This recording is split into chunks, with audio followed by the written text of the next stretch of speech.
Hey everyone. Okay, today's video is actually inspired by an article or what we call a posting on our platform, preppingcommunities.com. It's called Advanced Off-Grid Communication Techniques. And it got me thinking more about how dependent most of us really are on modern communication systems and what happens if those systems stop working normally. So I just want you to think about something for a minute. What happens if the internet goes down? Not forever, but just long enough that normal communication starts breaking apart. Think about it, like no cell service, no texting, no social media, no quick Google searches, no way to check what's happening outside your immediate area. Most of us assume that communication will always be there, but modern communication depends on a massive amount of infrastructure constantly working in the background, like cell towers, power grids, data centers, internet providers, satellites, fiber lines. And most of us never really stop to think about how dependent we are on all of it. So in this video, I just want to walk through a few practical ideas around off-grid communication and just talk to some real world ways that people can stay connected when systems become unreliable. Because preparedness, it's not just about food and water anymore. It's about communication and access to that information. And information, it becomes very valuable once confusion starts spreading. So the first thing that we usually think about is handheld radios, FRS, GMRS, walkie-talkies, stuff like that. And they actually make a lot of sense for local communication, ways to communicate with your family members, your neighbors, property, convoy, a local group. But one thing that we quickly discover is that the advertised range on those packages is usually pretty optimistic because terrain matters, trees matter, buildings matter, elevation matters, and sometimes just simply walking up a hill, it can change everything. So this is where people start realizing something important. Communication, it's not just about owning equipment, but it's about understanding your environment, and that's a huge difference. So the second thing that people are starting to notice is how fragile centralized systems really are. Most modern communication, it only works because giant systems are constantly maintained behind the scenes. And so when the power goes out, the towers fail, networks overload, or infrastructure gets damaged, and then communication problems, they can happen fast. We've already seen small examples of this during storms, wildfires, hurricanes, large outages.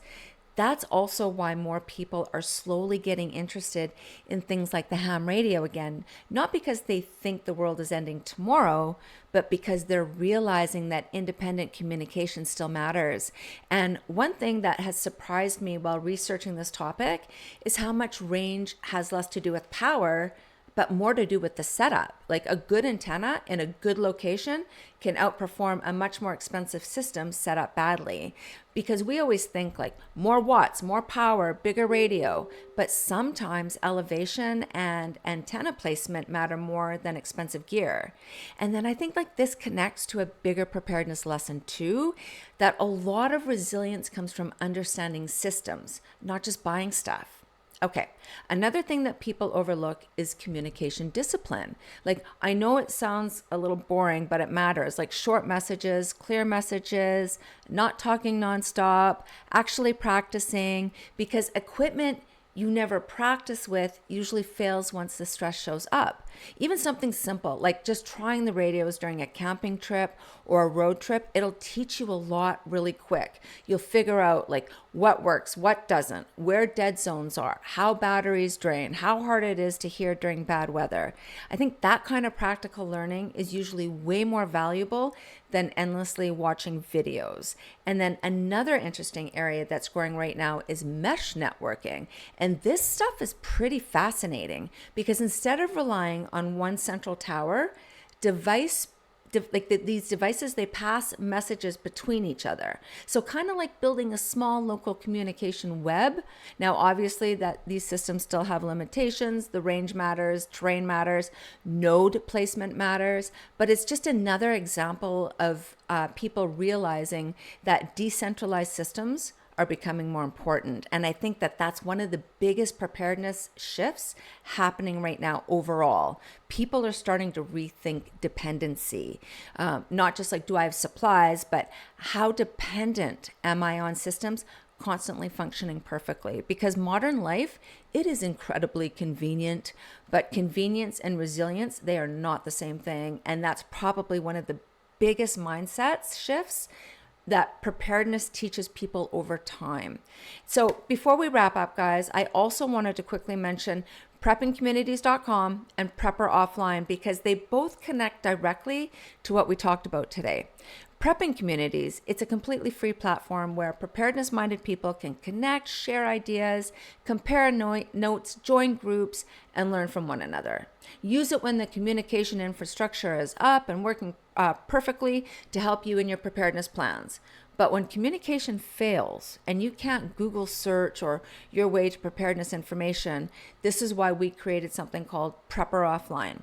Prepper Offline is our fully offline preparedness knowledge system. It's got over 10,000 plus searchable resources stored directly on your own device with no internet required after you download it. It's a complete copy of our online posting knowledge library made available in a single downloadable file that you can access when the internet and communications are down. So inside, it contains valuable offline preparedness information on things like manuals, medical info, food preservation, off-grid communication, checklists, field guides, preparedness scenarios, just so much information. And people, when they download it, what they're doing is they're storing copies on their laptops, their USB drives, in their emergency kits, their vehicles, their off-grid setups, because preparedness today, it's not just about supplies anymore. It's also about having access to knowledge when communication systems become unreliable. So if you want to check either of them out, please, I'll leave the links below in the description below. Also joining preppingcommunities.com, membership is free. So let me ask you something. If communication systems become unreliable for even a couple of days or weeks, what would concern you the most? Please drop your comments in the below, or drop your comments below. Would it not being like able to contact your family, not knowing what's happening, no local information, no internet, no emergency updates? Let us know. And before we wrap up, I also wanted to let you know, because it's relevant to today's video, one of the groups on our platform, Volusia County Prepping, they're organizing a ham radio emergency communications preparedness day focused on practicing off-grid communications and backup power setup. So if you're into communication preparedness or ham radio, they've got some really interesting information and a couple of free downloadable ham radio emergency comm tools as well. Please check them out. You can access them on preppingcommunities.com. And if you enjoy preparedness conversations like this, please like, subscribe, and ring the bell so you don't miss any future videos. Thanks so much for spending a few minutes with me today, and I will see you in the next video.